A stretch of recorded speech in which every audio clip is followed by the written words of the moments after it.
The Bears suck again. Oh, sorry. Is that the wrong way to go about this? I don't know. It's been a minute for you. It sounds like so. I think I think it's not a bad way to go because were we supposed to be talking about them being terrible today? I thought when we got like 6 minutes into the fourth, this was like lock and key, done. Yeah, But no. I thought that too. There was a part of me though.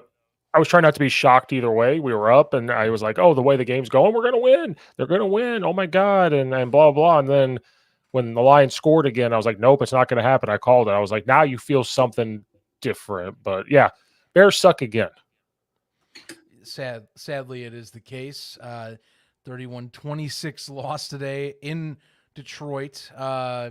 Again, reiterating that, and I'm going to kind of miss the specification, but it's roughly 4 minutes 20 seconds on the clock.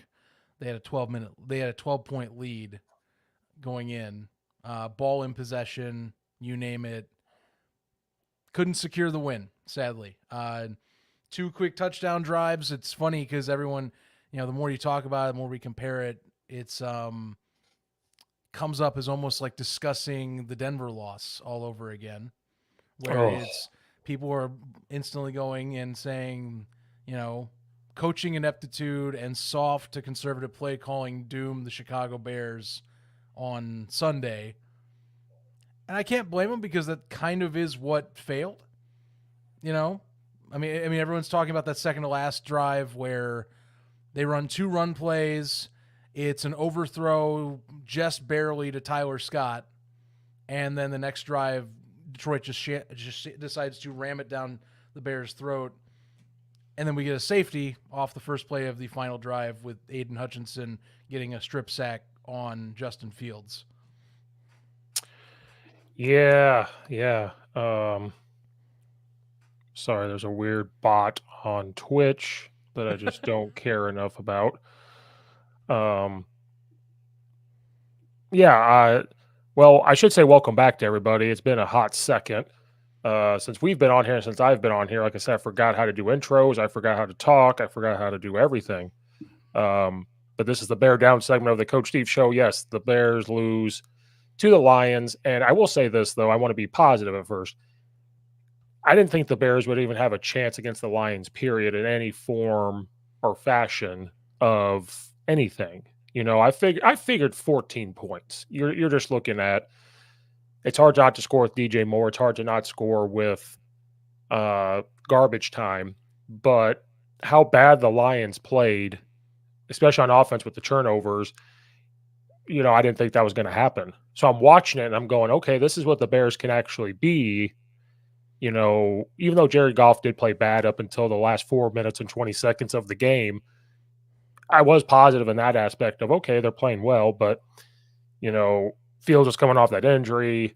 I was the guy sitting there saying, even I said play him, even though I like Tyson Bagent, even though he made a lot of mistakes, I said, you got to play Fields. But I thought the Bears didn't look bad. They made some mistakes, but even the defense, they were rallying to things. They were flying around making tackles. And I don't know what Goff was looking at when he threw some of those passes, but we were right there to do it. But it was also a game of adjustments. They made more adjustments than we did, and they just stuck to their game plan. They just stuck to it, and that's what the Lions are. They don't care how they win, and they didn't panic. Every time Jared Goff threw a pick, it didn't bother him. So Yeah. but Bears did some good things, and I was shocked. I think I am most impressed by I think more the sense of urgency that has not been present for roughly a year and a half in many instances, especially against good talent. I think that's the thing. Like we've seen the story play over and over again in the Eberflus era that they'll come out and maybe they played decently well in their last outing or at least better off in their last outing, and then they'll play an opponent that is a step above them on paper and easily on the field, and they'll just get Huh? completely bushwhacked. And today, it really felt like they should have just walked out of here. I mean, look, I'm the thing that the stat line that I just don't understand how you lose with these two pieces is how do you have 40 minutes and 24 seconds of possession and four turnovers that you get against your opposing team and you somehow lose. 40 minutes. You possess the ball for 2/3 of this contest and you still lost. I mean, just think about that for a second.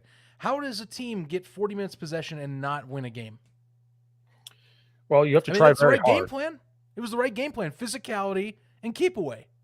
They did it perfect for roughly 55 minutes of game time. Yep. Yeah. You have to try very hard to lose a game when you get a team to turn the ball over that many times. You have to try very hard to lose the game. And that's why I sat there and I almost fell back in love a little bit. I'm watching it and I'm like, and then the Lions scored and I started to say, nope, it's not going to happen. It's not going to happen. Some bad's about to go down. And it did. But then I thought, maybe we come down and tie it. Well, then that flew out the window. Oh, yeah. Because there's a lot of repeating things here because we haven't been on here in a while is I am now on the boat of we need to reset everything. I avoided the whole firing everybody because as a coach, you don't like to see people get fired. Like Jimbo Fisher was fired at Texas A&M, and Right. they asked Nick Saban about it, and Nick Saban said, no matter what happens, you do hate to see a coach get fired just because you know what type of work it goes in, good, bad, and different. And that's why I don't like that part. But if you're in the NFL, it's about results. You're now over halfway done with your second year. We look exactly the same. You know, there's some improvement, but there's not the things that the Bears are used to.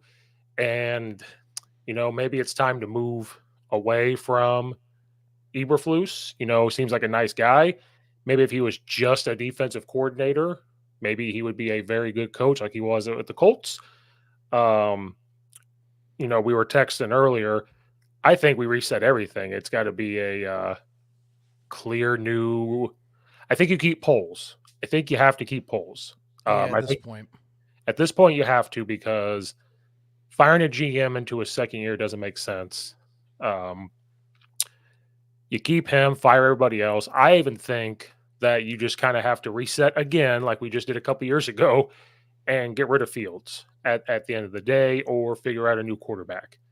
Because I'm not a Justin Fields person, obviously, but I don't care anymore about look at the OCs he's had, or the head coaches he's had, or the players he had. Because look at CJ Stroud. Like, look what he's doing. So He's that is someone I will say is the ultimate.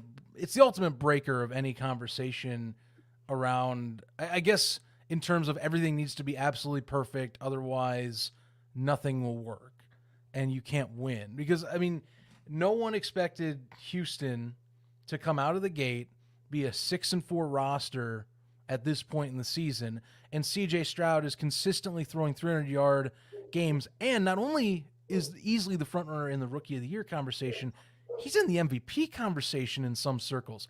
Do you know how insane that is? That is the ultimate breaker of that argument. It doesn't get talked about enough because no major Bears fan accounts or media personalities want to bring it up because it's a complete anomaly to them and to many other people. But that is how this works sometimes. You can have a quarterback that elevates the entire roster in the situation or with the talent skill floor that he has.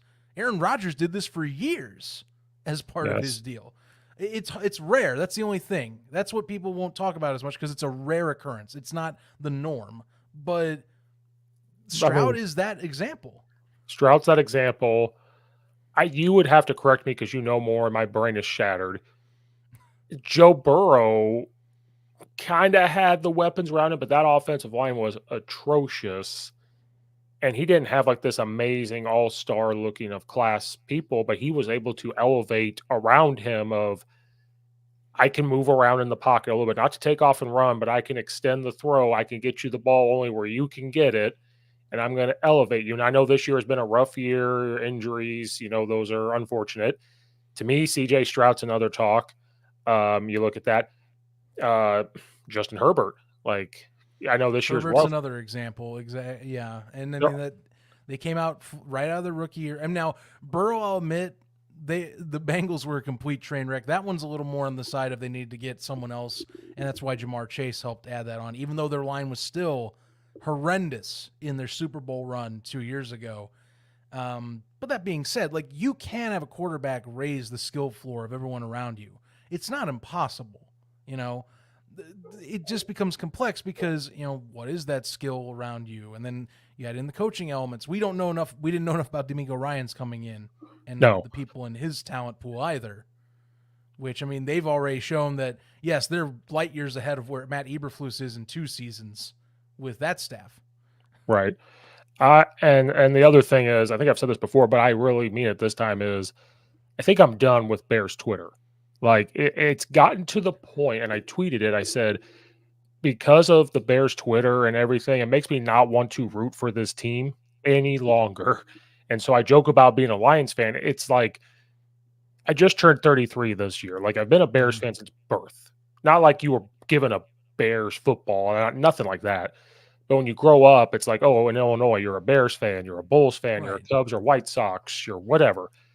It makes me not want to root for them anymore because of the I don't even think idiotic take word is going to work for this anymore. It's the someone got an argument with me and I was just doing it to stir the pot. I kept tweeting back at him saying, "Oh, quit being sensitive." Because I tweeted at Carm. I just made a joke because Okay. Fields kept sliding and the defense was ending up on top of him. Oh, I see where this is going. Yeah. But there was no flags called. Now, you want to know why there was no flags called? Because it wasn't egregious. He was sliding at the same time. They were just trying to jump over him, so there was no hit. Mhm. So I said, "Hey, it's not bad." I said, "They don't call that for running backs. Just trying to be a jerk. I'm just whatever." Well, yeah, I mean that's definitely going to get some people riled up. That's no Oh yeah, doubt. and I don't care. But the fact that like I said something about, I don't know, they said something about look at the receivers he has and blah blah blah blah. And I said, well, look at what CJ Stroud's doing. Like, and they responded back with, that's where the argument came in. Well, look how many OCs Fields has had or head coaches, and See, I look at don't. look at the pieces he has. And then this was the kicker. They said, well, at Houston, they're running a similar offense to what he was running at Ohio State. And I just stopped. I said, they are not running the same offense that they did at I was gonna Ohio say, State. are You want to they? know why? Because Fields ran the exact same offense because Ryan Day was the head coach play caller. They are not running the same thing. I was gonna say I don't believe they are in No, Houston, no, unless someone has completely missed that point. But no, I was gonna say I don't think that's the case. I think it's just that, you know, and even look, you and I have talked about this whole Ohio State quarterback thing. Stroud is at least on paper right now, he's going to turn out to be, as long as he's healthy and nothing screwy goes on in his career, he's already looking like he's going to be the best Ohio State quarterback to ever come out of the school yes, in pro football. So yes, that's a rare anomaly in itself that you see a QB from that school come out. And there are talks about don't look at the helmet colors and distinguish that to be a college QB to a pro QB. But like up until this past year, stats kind of don't lie, nor do the results lie. So I don't know. My thing with this whole conversation is like, the Twitter side of this, I also just kind of I don't even know what to say anymore because there's no real, like, this is the worst type of area you can be in as a Bears fan in terms of, well, we want to fire Matt Eberflus because we hated how this man has run this operation in 2 years and has run this publicly from a PR standpoint at the podium. But we also need wins because if we want Justin Fields to be good and keep him so we can have draft picks, then we have to win. But if we win, and this is because we don't trust the McCaskies might just go, he got 6 or 7 wins. It's improvement. Let's keep him on the roster. Then we have another year of Matt Eberflus and that staff behind the scenes running the show. And I just can't take that. There's no winning there. You can't pick a side on that because if you say you don't want him to win, well, no one's going to say that. You're a Bears fan. You want your team to win, but you don't want Matt Eberflus. But if you win consistently these next several games, you're stuck on the Eberflus train next year. Yeah. Like I hate to say it, but like this loss helps tremendously towards what should be an inevitable firing, considering you've had two of the same losses this year, in having it in the bag, and your coaching has derailed a win in some way, shape, or form, like directly in the same circumstances too. So I hate being a Bears fan with this. This is the worst type of convo. Like I did this with Matt Nagy towards the end. You had people going, "Well, let's not let him go," and then others would be like, "Well, let's let him go," and then he'd get like a few wins. And then we had that 2020 season where they got into the playoffs off of the luck of the draw. They added the 7th seed that year in the wild card, and everyone's like, "Oh, but he got a playoff berth, so it doesn't matter," And they gave him an extra year, and then we had to stumble through an extra year of that. Yep. I don't want to deal with that. Like personally, if we could have my cake and eat it too, I'd win and have Matt Eberflus fired. But that's not how the NFL works. If you get just enough wins, you keep your job, especially in a second season. Right. And I don't know if this is how it's going to work. They could look at this game, even though they lost, and say, well, but look at the good things he was doing, and the players didn't execute and everything else. So, well, he even said at the podium apparently that they didn't execute again. And fans are if he doesn't take accountability right now, which he has not been doing much of these days. Yeah, I mean, I'm kind of on the train of, like I said, I don't like firing people. I don't like that. But in the NFL, you've got to show that there's baby steps forward. If there was, if they had like 5 or 6 wins right now and how they were winning, there'd be no doubt like he's keeping his job. I mean, and he might be getting a pass because they're like, oh, look, you lost your defensive coordinator, and now you've got to call plays while being the head coach. Like maybe he's getting a pass on certain things. And I mean, he's the D-court. He's done this as his job for years. Like that's not even, I don't know. Like in that type of role, you're the way I act with it is if you're in that position as a head coach and you've been a coordinator and you have a coordinator under your wing, you should be able to step in and run that job. Right. If you need to. So I don't give as much of a pass. Like that situation also is very weird. We haven't even gotten full clarity on what the hell happened there. And they probably won't ever reveal it until much later down the road sometime. But oh, that's true. I forgot. They never even told us. Yeah. I mean, the only thing we heard was there was a potential raid, but the raid didn't actually happen. So I don't know. Yeah, I don't know. And it doesn't help that your national TV circuit wants Justin Fields to be good so bad that they're overlooking a lot of this, and it's quick to blame and it's quick to this. Like this game, I thought Justin Fields played fine. The only thing I did not like was the design runs for him, as many as there were. I did not like that because now we're going back to last year, and all I heard on TV was, look, this is exactly how they win. Design runs, design runs, design runs. And I'm like, cool, I understand that. But then we're going to get into last year where it's like the Atlanta Falcons game where he's grabbing his legs because he's running too much. He's getting hit too much. And I think that's just kind of how the quarterback, I kind of just keep looking at the Lamar Jackson. Okay. Well, that's the best comparison, is it not? I mean, that's exactly what Lamar Jackson has done in the majority of his career. Is they'll put him in these at least pre this season, of course, under Romaine, or Greg Roman, but that's how it's been. I mean, that's exactly what offense they're running.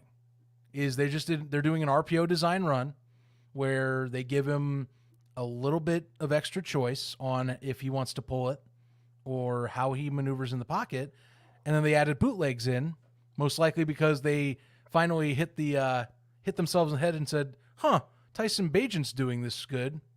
I bet Justin can do this well too." Mm-hmm. Yeah, like that was obvious the first series. I'm like, oh, they're clearly just using the bootlegs from the last 4 games with Tyson and just saying, okay, Justin, you do this, but you're more mobile than Tyson, so even if it fails, you can just run. Right. And I was watching what the Lions were doing, even though the Lions basically, after Justin ran a few times, they just basically brought everybody down and they said, okay, if we're going to lose this game, Justin Fields has to pass the ball, and that's how we're going to lose. And it was working after a while. After they scored and moved the ball, it started to work. But then what wasn't helping out the Lions was that just Jared Goff, threw the interceptions, and they had that kick return or that punt return fumble. Right. So what the Lions were doing on defense was actually kind of working. Now Justin did make a couple moves, and again, I can't stress this enough. He's super athletic. He can make people miss. He can do these things. Never denying that whatsoever. Never have. Never will. But you can't. We could maybe win some games doing that, but you're not going to win playoff games. You're not going to. Lamar Jackson hasn't won a playoff game yet. Like this style will be flashy. It brings tickets in. It gets you attention. I don't know, me personally, I've heard less and less about Lamar Jackson the more this has gone on, besides his contract extension. Like it was this flash. Now it's gone. Justin Fields' flash is going to be gone soon. And the only person that's able to sustain is with the Chiefs. Patrick Mahomes, but he's not this runner. He is always looking downfield to throw the football. Exactly. And so he's the only one that's kind of done these things. Like, look at Mike Vick. Like, yeah, he might win a playoff game a couple times and gotten there, but like that was the first time you really, really saw that. Well, now you're seeing it everywhere. Now, and Mike Vick could throw the football. Like, none of this really makes sense to me. Besides it's fun to watch. Sometimes he breaks away this big run, cool, awesome. But if you noticed, every time we've done that, we've lost a game. Usually, if we're relying on that part of the game, we lose because the defense says, "Okay, we're okay with this." Like, I mean. And then I hate it when he makes a pass. Oh, look, you guys say he can't pass. And so the Tyler Scott one where he dropped it, I know he slowed down, but like I hate that because as a receiver, maybe he lost the football for a second. He's double covered. He's trying to get off and he's trying to find it. And I tweeted, I said, "Oh, I thought he could throw dimes." And then he overthrows somebody on the sideline. I go, "Wait, I thought Justin Fields could throw dimes." Like, I hate that because I'm just being an ass. But I hate it. I know what you're. I can tell. I mean, I know how you operate on X, or formerly known as Twitter. If I'm being official, I keep saying Twitter. It's still Twitter to me. You still have the Twitter logos because I wish it was still Twitter logos. I keep forgetting to change it. I'm too lazy. Yeah, it's fine. It's a better logo anyway. But look, I think that's going to be continuing to be the conversation. Like, look, if you want me to be honest, I thought it was an overall good day. At least if we're talking overall yardage, it gets lost in whatever Fields needs to be anymore. If fans want him to just get yards, then that's fine. But again, part of what led us to issues, at least back in late 2021 or in part of 2022, was that you run him enough, and yeah, you can say he's a big boy, but like, dude gets hit too much, and then he gets knocked out for several games. Then you have to go with a backup that you hope is good enough to win you games. Luckily, Bagent was just good enough, and opponents were just weak enough to where you can get wins last time. But that's the cycle you have to deal with. But then you go, oh, well, don't force him to be a pocket passer because you're wasting his athletic ability. And it's like, that's not the point. You can, a good quarterback can operate the pocket and then use his athleticism when it's efficient and smart. That's the issue that I keep running into with this is like, not everyone can be Patrick Mahomes, but you can be like a Russell Wilson that's not every play. You can be, Lamar Jackson, who has established that he is being forced to go into the pocket more and more as he's gotten older. Again, running quarterbacks eventually have to evolve their game as the years go by. Cam Newton destroyed his longevity in his career because of his running ability. And it's not that it wasn't bad. He was very athletic and he won a lot of football games, but that is not sustainable forever is the thing. You eventually do have to consistently be able to throw. And I will give credit to the offensive play calling, at least the first 3 quarters, because they did give him opportunities to roll out. They didn't want him in the pocket as much. They just said, screw it. You get out of the pocket and make an angle or make someone miss if you can't find someone and run. Just do what you did in 2022. If the first read's not there and you, for some reason, can't distinguish the second read, just bail. Just completely bail out and do your thing. And that's kind of what happened all day, Right. Besides the first 2 quarters where they ran majority RPO plays. Right. Because the Lions were trying to figure that out. Then they figured that out. And then they started basically saying, Justin will just be athletic. We'll just keep burning clock with him and, a few good run plays from Herbert or Roshan Johnson. Right. And I think it's just the inconsistency because there are times like the touchdown to Moore, he was in the pocket. He didn't It was a scramble. fantastic throw. Like that's exactly what people have been waiting to see more often. Is like, hey, look, this pocket was great, and he moves up, throws a dagger, like straight heater, right in the lap. He's And just you can't have that inconsistent. you can't have it all the time. But like it was gorgeous. And the pocket, by the way, line did a really great job today. This is the best line the Bears have had. If you add Lucas Patrick in healthy, and you don't have to go to Feeney, this is the best line combo they're going to have all year, and they got Well, to stick with this. even with Bagent, and we haven't been able to hop on, and I haven't. I thought the offensive line has gotten better. Again, this is kind of like last year, where they start off really poorly, but then as the year went on, even Pro Football Focus ranked the Bears' offensive line last year in the top half. Like they were not. Yes, we did talk about this, that they eventually ended the season respectable Yeah, after and getting that's completely lambasted throughout the yeah, first half of the year. and it's happening again. If you watch what they're doing, their run is better, and their pass protection is getting a lot better. It is now. Is it going to be perfect every time? No, but it wasn't perfect for Jared Goff. It's not perfect for anybody, but they are getting better. And I'm actually seeing less and less offensive line blaming. There's a little bit of it, but it's less and less. So that's why how I can tell that even the Bears Twitter is noticing that they are getting better. Now they're blaming the offensive line for that fumble at the end, and I get mad about it. I'm like, the one time you're going to blame somebody is at the very end where Hutchinson punches the ball out, it goes to the back of the end zone. Look, even your best lineman's going to get beat once in a while. Darnell Wright's had a great year, but it's Aiden Hutchinson, man. Like he's eventually going to get some sort of due during a game. Oh yeah, He is that impact player, and it just happened to be when everything fell apart and the momentum swung in Detroit's favor right at the end. because the best player is going to make the biggest play at the right time, and Hutchinson for defense made the biggest play at the right time. It's just going to happen, and so that's why this blame game comes into effect. And I would love to sit here and tell you I blame Justin Fields for the loss. I really don't, because I thought he actually played well. It was more of looking longevity of the rest of the 6 games we have left, whatever it is. He won't make it. He won't survive. The only reason why I think the only reason why he looked good today running is because he had so much time off. Like he got to be refreshed a little bit, is what I think. Because he did. He looked pretty quick. But yeah, I mean, it's not his legs that were the problem. It was that he couldn't throw with any strength from the grip. So that's right, fine. He dinged it up a little bit, it looks like, or cut his middle finger, it sounds like, but that's fine. I mean, he's going to be able to make all the throws right. when I mean, he's asked to do it. right. Again, it was. I'd have to rewatch the game again, but there were times I thought he had a pocket and he decided to take off. And then people see this is what people do. Then they get really excited. Oh my God, look at the play he just made because of the pocket. Or, oh my God, look at what he just did because he broke a tackle and he got 8 yards. And I'm sitting there going, yeah, that's fantastic.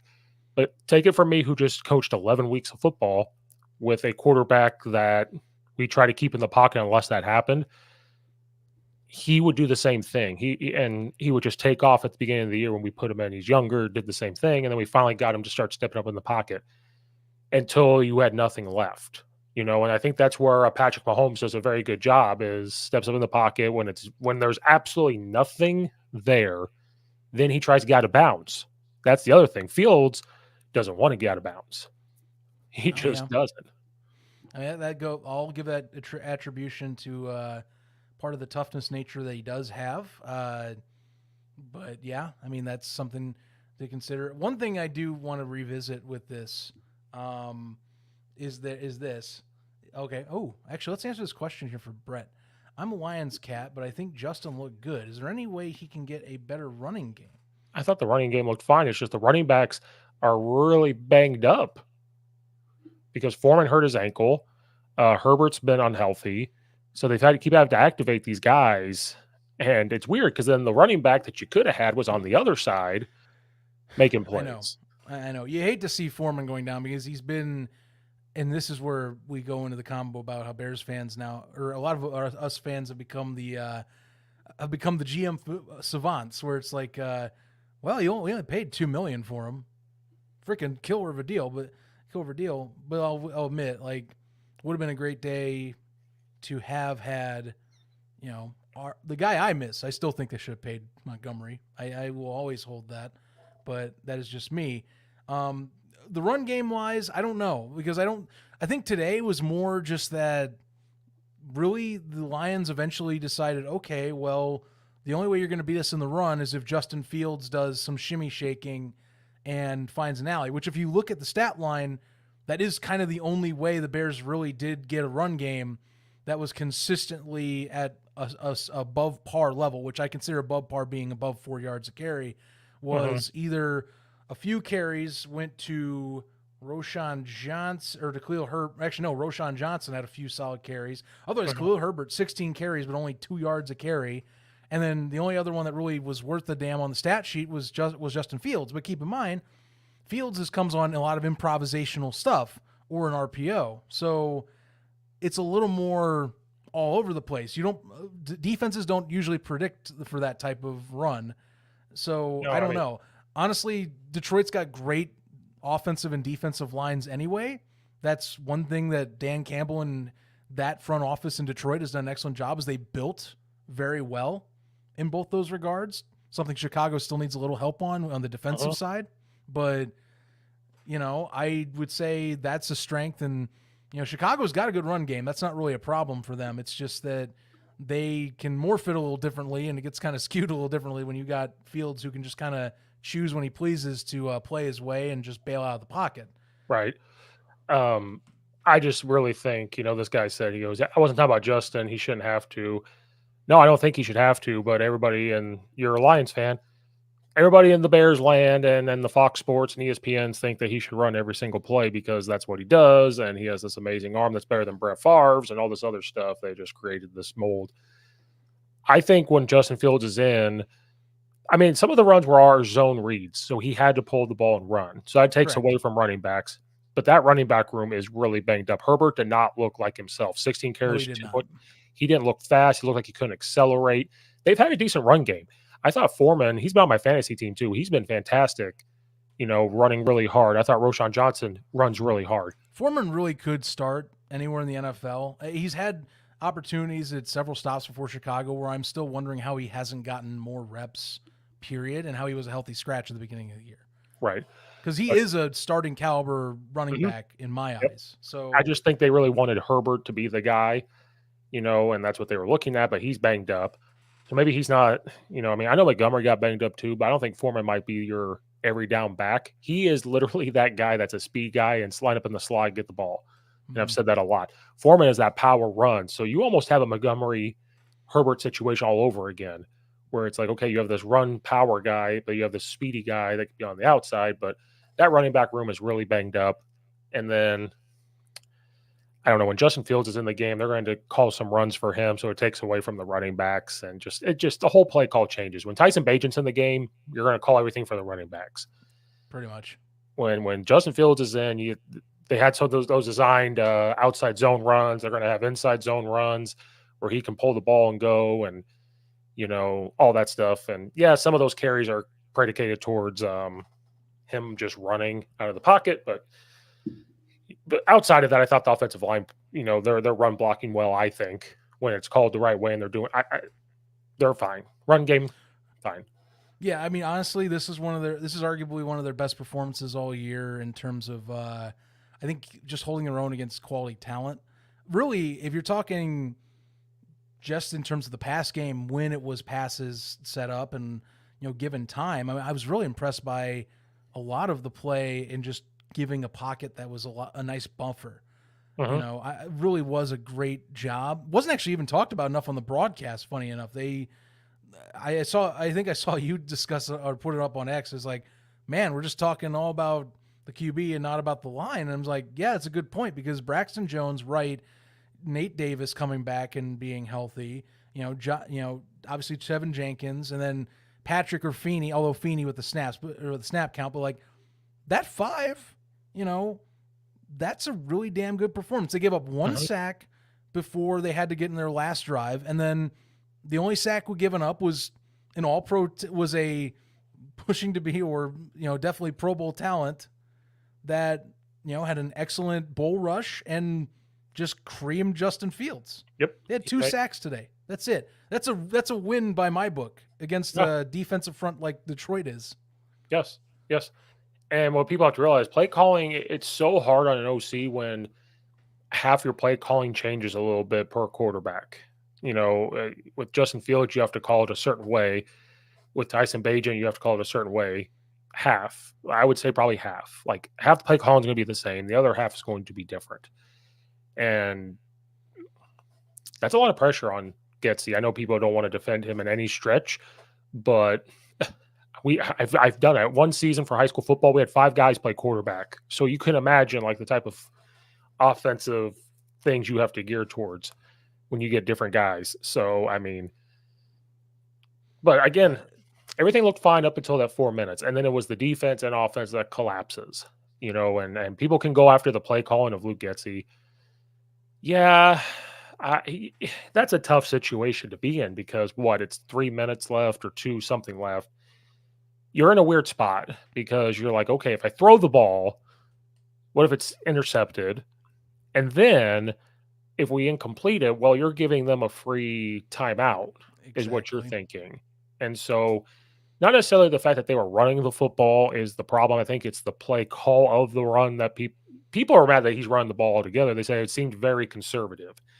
I wouldn't say it was conservative. I just think the formation of how they should have gotten heavy and just try to run and see if they could. That's what I think. But the people complain about him running the football. I'm like, you got to think for a second. They have 3 timeouts, still the 2-minute warning. You throw the ball and it gets intercepted, everybody's fired right then and there. But then if you incomplete it, then the clock stops and you're going, well, you're just giving them free time. And then they get mad. So there's never a win. You're not being aggressive enough. Or what kind of play call is this? And I'm like, I understand you. I think it's just going spread inside zone. Or the biggest one is, well, give it to Justin Fields and have him make a play. Do you not think the entire Lions defense knows that he could have ran the ball and he wasn't having much success in the second half with it because they were stacking the box? Mm-hmm. That's what I get mad about. That's where the Bears Twitter comes in. I go, just stop. Oh, I know. My thing was when we're talking back on the final few, kind of the final few drives between really that 4.5 minute mark till the end. My point goes back to, the offense did its job in getting down the field and having an 8-minute and 45-second drive. They didn't score a touchdown, but they got a field goal. So you're up 12 points. That you're forcing 2 touchdowns on the board at that point. So it's doing its job. And look, if we're going to go based on how the day had gone, yes, offenses can change in the last 2 minutes. I get that. And in the last few series, you can get more aggressive, but Chicago had been doing everything right. You're rattling Jared Goff. We actually saw probably, I think this is one of the few times in like the last 2 years I've seen Jared Goff somewhat revert back to his LA days where he would just completely get rattled by anything nearby him. Remember 2018 Chicago against Chicago. That was like one of the defining Jared Goff games in that era was, he can't handle pressure in his face. I forgot about that. And we looked for about 3.5 quarters. It looked like that was the same Jared Goff the Bears had played prior until, they decided Ben Johnson and them to turn up the heat. And, they got a little ballsy. I'll admit, some of the throws that Goff made, those final 2 offensive possessions, those are some ballsy throws, like tight windows. All of them were the 10, 15-yard range. And Amon-Ra St. Brown ate in that remaining portion. He ate. Dude was mauling that secondary. And I know a lot of people have been talking up some of those secondary pieces that they've made that full turn. I don't know. Jalen Johnson had an iffy day, I would say a 50-50 day. People were knocking him for the pick 6. That wasn't. And that one, on scoreboard, it certainly bites. I still continue to be very on the fence about Kyler Gordon, and this game did not help me at all on that. Tyreek Stevenson, probably his best game as a rookie, if we're talking impact plays. So there's that. And then safeties are safeties. Brisker had a few hard hits. He had that one hit that I don't know how on Goff's first interception wasn't called illegal contact, but surprisingly got away with that. But, beyond that, it fell apart in the end. Like, that's the thing. Eventually the Lions basically said, "Screw it, just go all aggressive," and Goff just clutched it. And I mean, like, Pro Bowl, all pro style, clutched it on the Yep. Chicago Bears. I think this just shows that the Bears maybe aren't as far off as we all think they are. It But felt like today they definitely took it's closer. It felt closer. But you got to right, finish the deal. right, Finish the deal. right. And again, it goes back to the freaking blame game. I'm Mm-hmm. not blaming Fields. I'm not blaming the O line. I'm not blaming the defense. I am blaming coaches and the players because I'm sick and tired. I know coaching is a big deal. Maybe I'm wrong. I need to talk to an NFL person or an NFL player. I feel like coaching is important in NFL, but it's also you're dealing with pros that are out there and they should be able to know a lot. You know, like Brian Urlacher was your coach on the field. Brian Urlacher could probably call the defense while he was out there, if that makes sense. You know, that type Yeah, of you thing. probably could. But the coaches are not the ones having the emotions flow, so they can help kind of keep you narrow minded. College football coaching is everything. High school coaching is everything. I blame the entire team. I'm going to blame those pros for not making plays. I'm going to blame the coaches for maybe not being as aggressive. I'm going to blame a lot of people. I agree for once. People that are blaming Justin Fields for the loss, I do not blame him for the loss. You know, like I'm No, not not going to today. do that. Not today. Not No, no, today. no.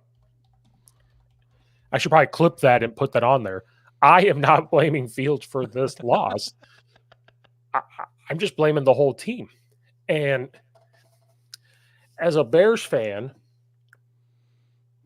we talk about this at work sometimes. The Bears live off of their name and the past way too much. And I've done it here. Like, what do we think about when we think about the Bears? We think about hard nose hitting players, defense, and hard nose running. And what do we think about? We think about the '85 Bears. We think about the Brian Urlachers, where they're just going to squeak by. The Bears live off of that because they make money. They still make money when they suck. They're making lots of money now because the Bears are one of those franchises. They really don't live off of, well, we got to get to this new age look of stuff and try to move forward and think about that stuff like the Lions. Look at the Lions. They Mm-hmm. lived off the fact that they sucked in the past. Well, now they don't want to do that no more. Dan Campbell does not want to do that. The GM does not want to do that. They have to look forward. And that's only positive about Kevin Warren and the new stadium is they want to look towards that. But part of it's the McCaskies. They're going to live off of that because they make money. They don't care as long as they make money. They could lose. Other NFL teams, if they lose, they don't make as much money because they're not the big time brand. And so that's what kind of sucks about this whole thing is like the Lions made money off their brand. And then after a while, you go 0-16, you go, well, wait a minute, we're not the same. We got to look forward. And it's taken a long time, but they're finally, hopefully, I love it. I love Dan Campbell. I love what they're doing up there. I love the GM watching how he handles things. Biting kneecaps, dude. I mean, it's a vibe, or at least in terms of like the energy the guy brings. Not to mention he like he truly loves what he's doing. I don't remember what week it was. Then he had an interview for one of the networks, and like was almost brought to tears, just being like, "Dude, I love the life I'm living right now." Mhm. Like he loves doing his job to that point where it's like every day he lives and breathes that position and wants to be in that spot in Yep. Detroit. Yep. And I used to kind of make the debate to myself for people of, look, they gave Dan Campbell time. So with the Bears, they need some time. But at least with the Lions, there was a feel, even though we're not there in person, watch on TV, there was a feel and a tell of they're going to stick with it and something's going to happen. With the Bears, you don't feel that way all the time. So that's why I'm finally kind of on board with it's time to find somebody new, even though we're only a year and a half in. And I believe in giving coaches even like 3 to 4 years. Like I do believe that. That's fine. But in turn, kind of like Justin Fields in a quarterback spot, if you're going to give them 3 to 4 years, there has to be something there that is baby steps forward or some sort of consistency somewhere all the time. The Bears have been this roller coaster. It's boom, then it goes up just a little bit, not too high, but then it goes way down. And we can't Yes. have that. You just can't have that in the NFL. There's not enough time, and I don't know. And that's kind of where the Bears sit right now. And we just need somebody new to come in. And the whole, well, you have a play caller that's never really called plays and blah blah. People do that all the time in the NFL. I'm tired of that excuse too. Like, oh, this guy's calling plays for the first time and does well, or this guy's never been a head coach and look what he's doing. Look at the Eagles. Like, look at this guy. Like, he's never been a head coach, but look what they're doing. So I hate that excuse, but it is kind of time to maybe pull the plug. Like, I think My, yeah, it's got to you go. happen now.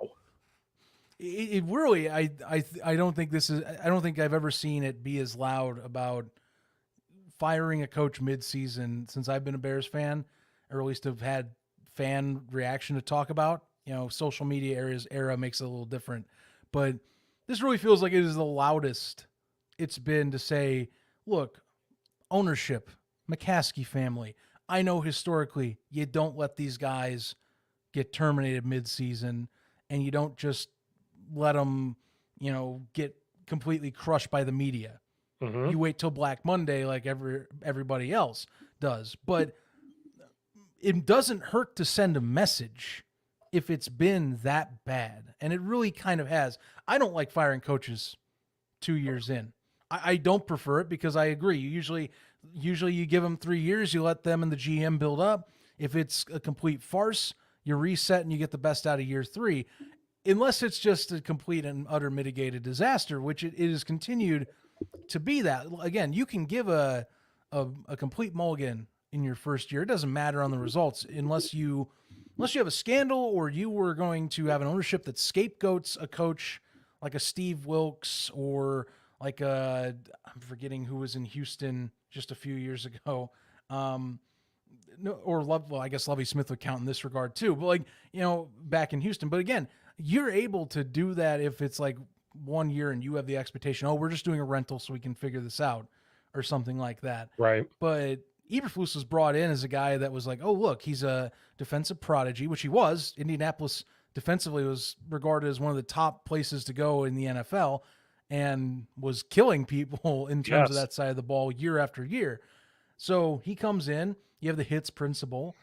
But what has not been living up to the hype is, offensively, they have not been able to get something steady.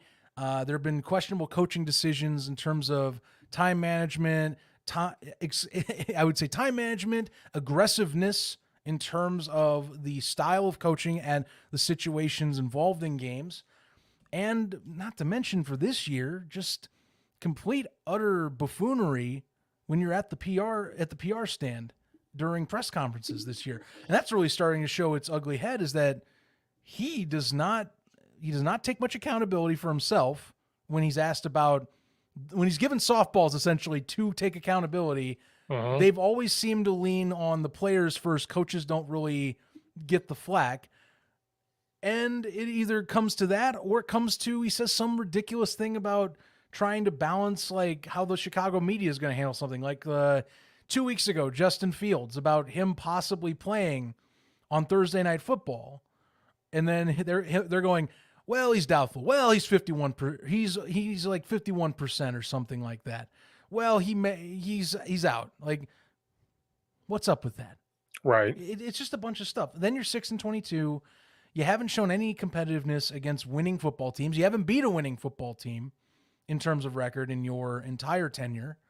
And then you add on this year again, the two completely embarrassing double-digit lead blown losses to opponents, and it's just inexcusable. At some point, I see what you and I see what we see, and you just got to pull the trigger and let the guy go out to pasture. That's it. Yep.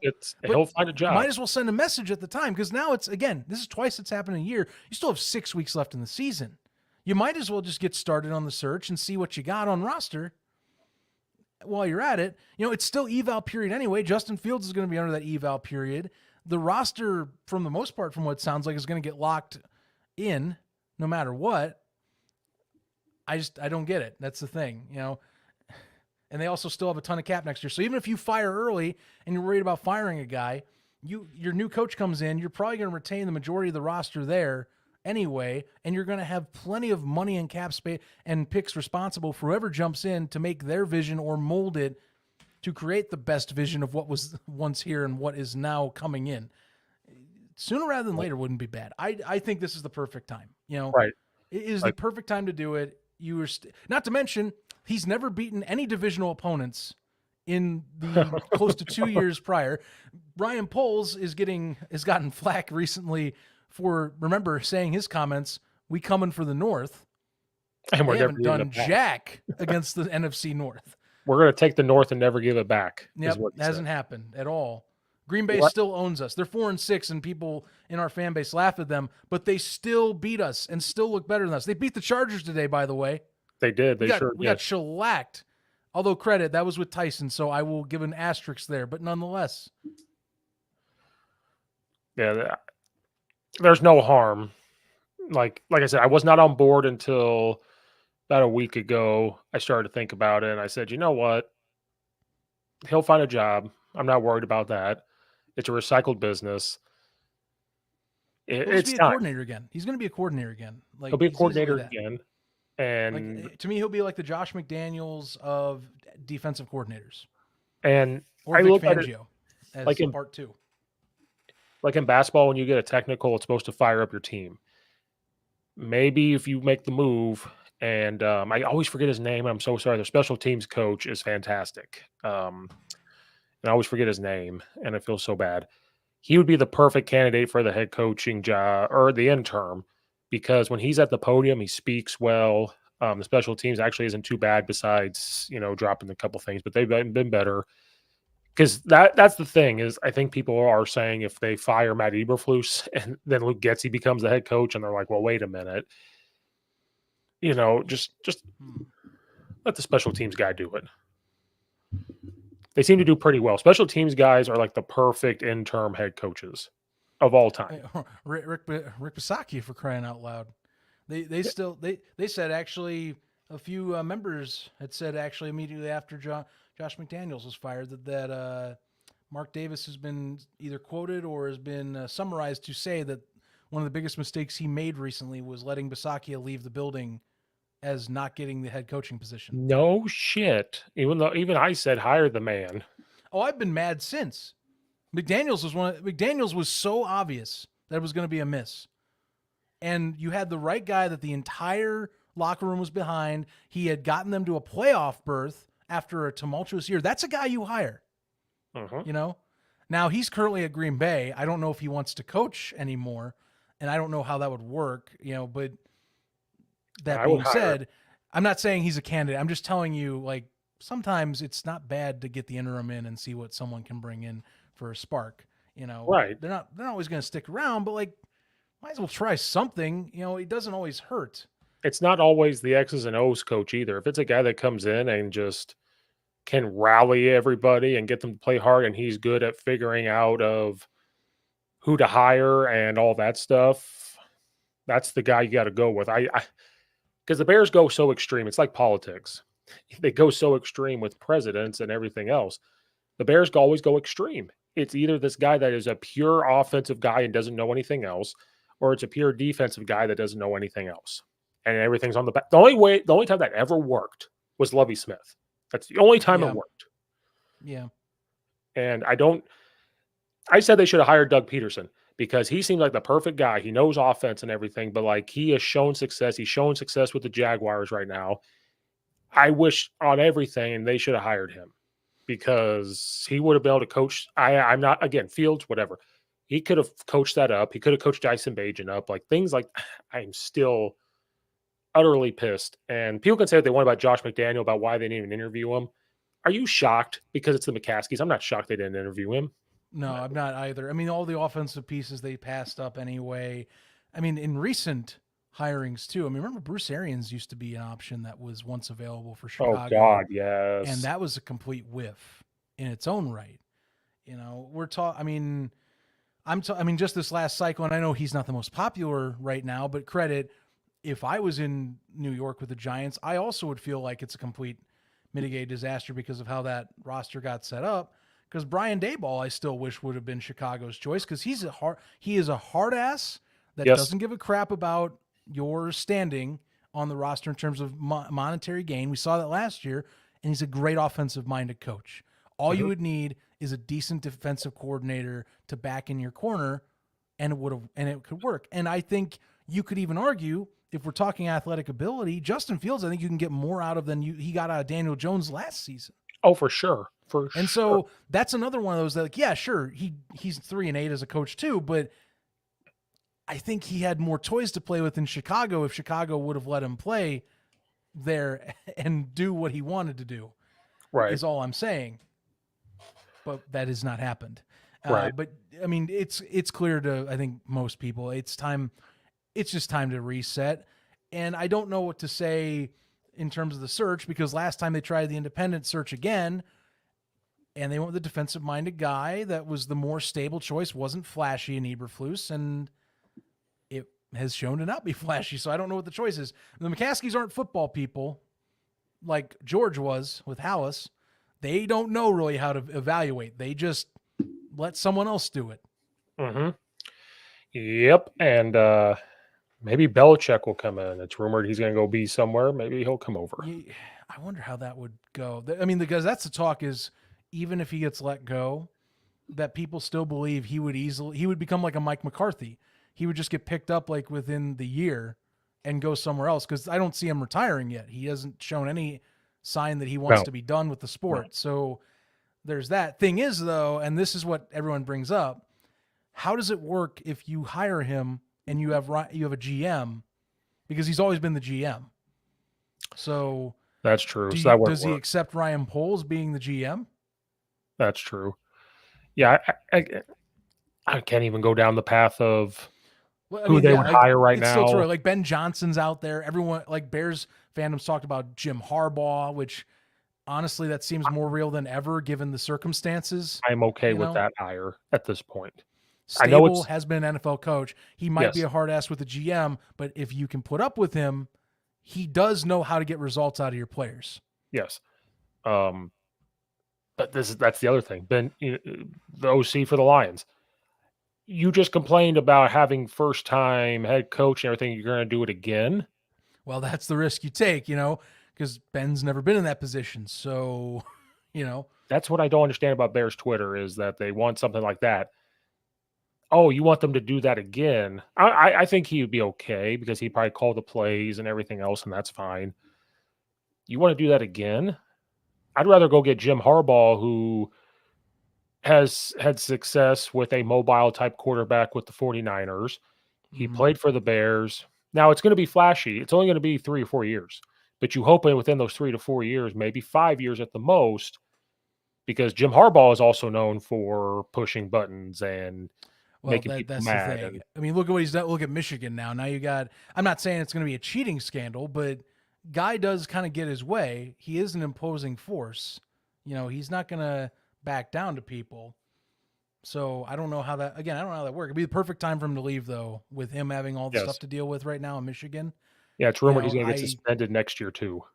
Yeah, because, I mean, could do that is all, but I don't know. Like, the GM situation with Chicago would be the thing, is like, do you have an understanding in place if he were to come in, that you let Ryan do his job and that Jim will put insight in, but he's not going to be basically like trying to overstep his boundaries like he apparently did in San Francisco, is what keeps being talked about. Right. Well, so because I don't see the McCaskies being like York, where they're gonna just bounce him out of town because, oh look, I'm an angry owner, I'm gonna just be done with you. I don't see that, but you don't want to push that. You don't want to try that. Right. But then you also, I was thinking about this too, relationship between Harbaugh and Warren, because Warren was the Big Ten commissioner. Oh, God. Coaching at Michigan. Well, that could be good or bad. It could be bad because of maybe there's stuff going on before that you don't know. Maybe. Or maybe just because they had a relationship before.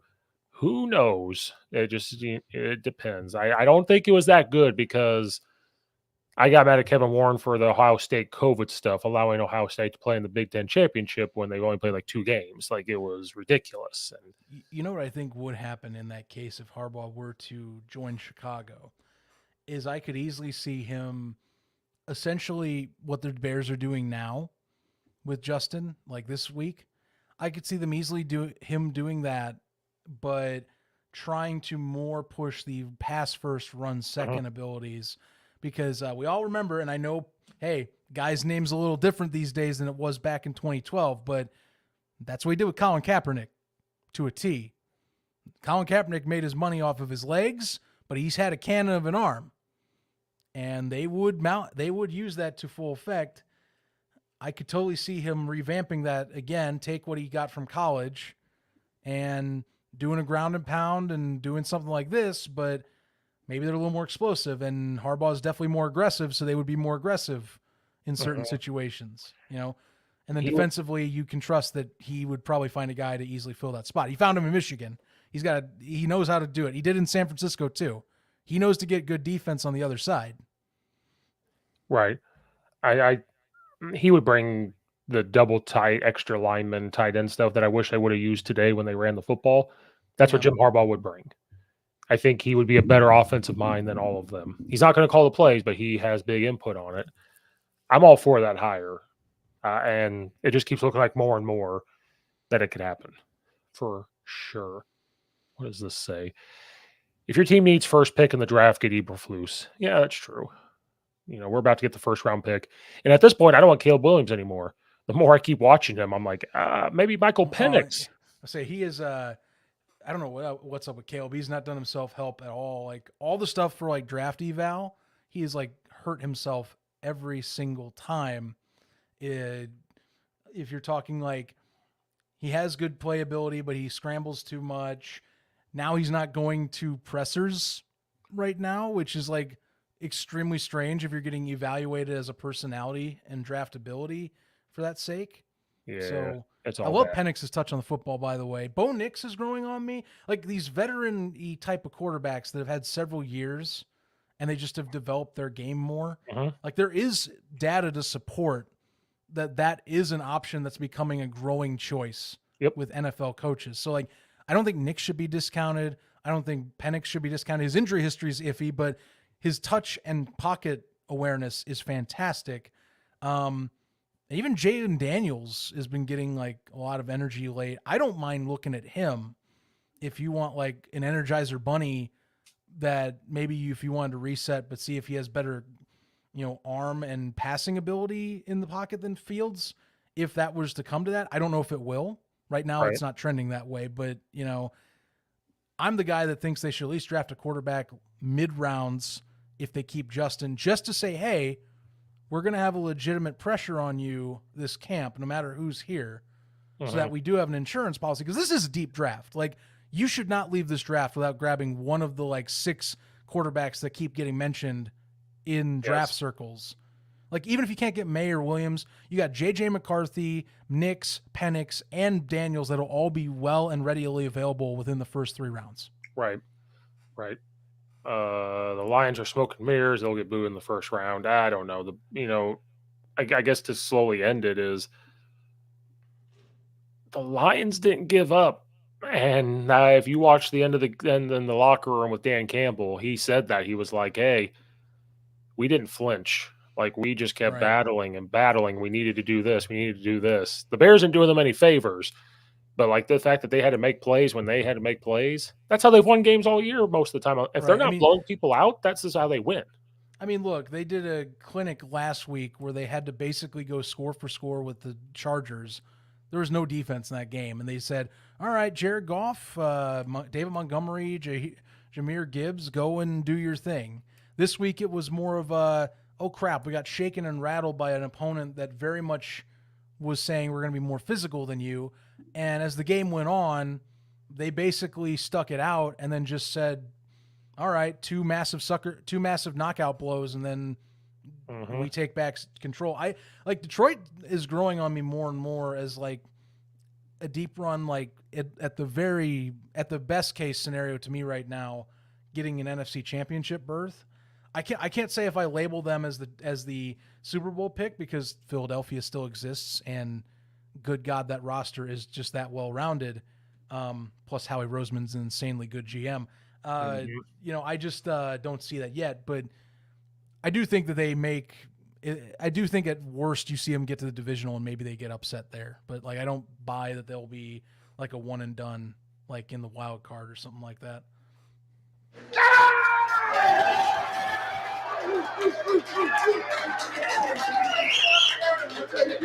Guys, holy we are a resilient team, gentlemen. We are resilient. We're going to find a way to win. They freaking came out and they fought us, but we fought harder. And we went and got the win. That's outstanding. That's division win number 2. I got one game ball. All right, hey, listen, to make the rally that we did and to come back, man, we needed some stops. We get the stops. Offense, we go down, we strike. We need another stop. We get the stop. Hutch, where you at, brother?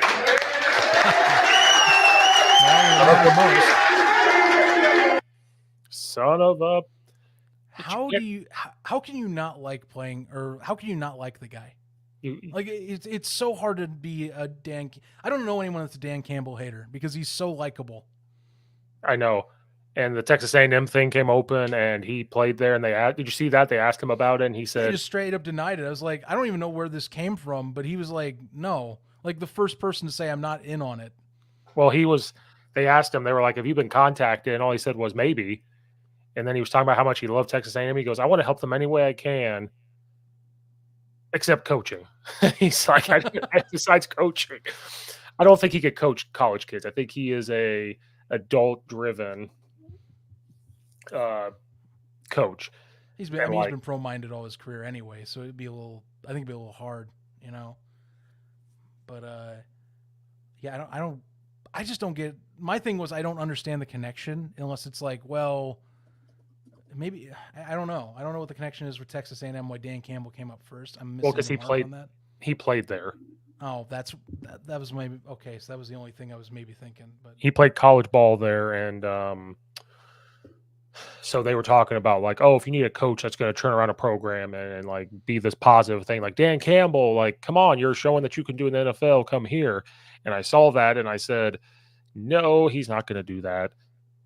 Hey, I appreciate this comment though from George. Nice.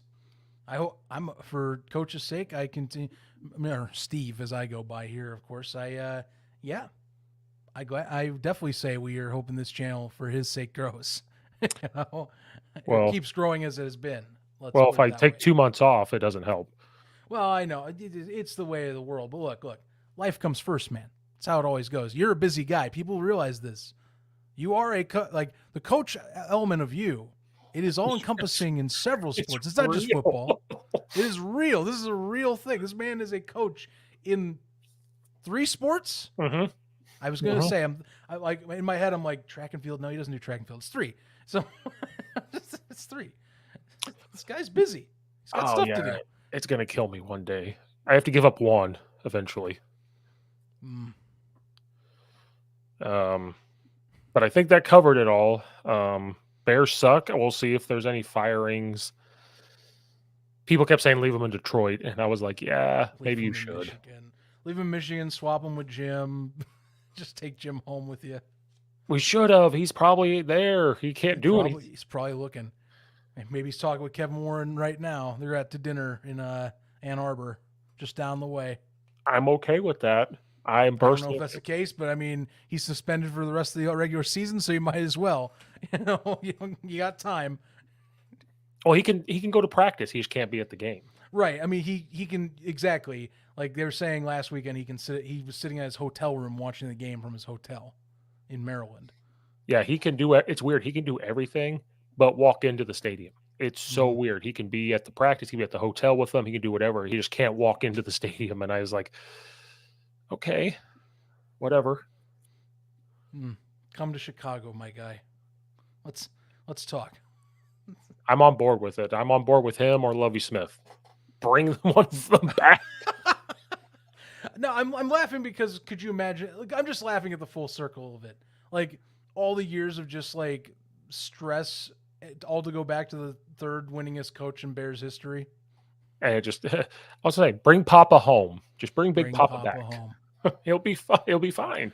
Mike Ditka, you might be way older than you were once before, but we need you right now, buddy.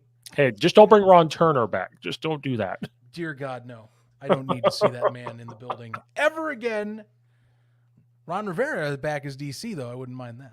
Yeah, he's struggling right now too. He's gonna. I mean, yeah, he's talk about hot seat candidates, he's actually got more of a hot seat discussion around him than Matt, and that's probably because Washington had more aspirations than Chicago. And he has a resume. That too. Better, when you go to the Super Bowl one time, you do get at least an extra nugget onto your resume. Yeah, I'm gonna say he has a resume to go about it. Or I guess twice if you count the 06 run, but you know what I mean. Right. All right. Well, that'll wrap up, I think, this Bear Down segment of the Coach Steve Show. Like and subscribe as always. It's been like 2 months since I've been on here. Hit that subscribe button down there for him. Click that bell for him. Give him the support. Yeah, I'll be back. We'll be back. Zach, thanks for coming here. Like and subscribe. Thanks everybody for watching or listening. And we will see you guys on the next one.